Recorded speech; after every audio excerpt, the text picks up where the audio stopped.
بسم اللہ الرحمن الرحیم۔ الصلاۃ والسلام علیک یا رسول اللہ وعلی آلک و اصحابک یا حبیب اللہ۔ محترم ناظرین، السلام علیکم ورحمۃ اللہ وبرکاتہ۔ میں محمد حسنین رضا مجددی آپ کے سامنے پروگرام آؤ حدیث سیکھیں کا ایپیسوڈ 24 لے کر حاضر ہوں۔ محترم ناظرین، ہم احکامات نماز پر بات کر رہے تھے اور اس سلسلے میں نے آپ کے سامنے 3 احادیث مبارکہ پیش کی تھی۔ آج انشاءاللہ تعالی چوتھی حدیث مبارکہ احکامات نماز پر پیش کرنے کا شرف حاصل کر رہا ہوں۔ اللہ رب العزت سے دعا ہے مجھے حق سچ بیان کرنے اور اس پر عمل پیرا ہونے کی توفیق عطا فرمائے۔ احباب گرامی کا آج کی حدیث مبارکہ صحیح مسلم شریف میں موجود ہے۔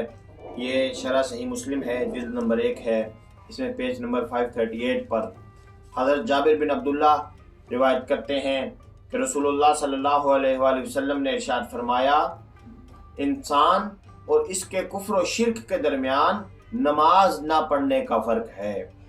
احباب گرامی قدر، اس حدیث مبارکہ میں میرے کریم آقا نے واضح ارشاد فرما دیا کہ انسان اور اس کے کفر و شرک کے درمیان نماز نہ پڑھنے کا فرق ہے، کیونکہ جب انسان نماز سے دور ہوتا جاتا ہے نا، جب انسان نماز ترک کر دیتا ہے، جب انسان نماز چھوڑ دیتا ہے اور نماز سے دور ہو جاتا ہے، وہ اللہ سے دور ہوتا جاتا ہے، اور جب انسان اللہ سے دور ہو جاتا ہے تو پھر وہ کفر و شرک کی راہ پر گامزن ہو جاتا ہے۔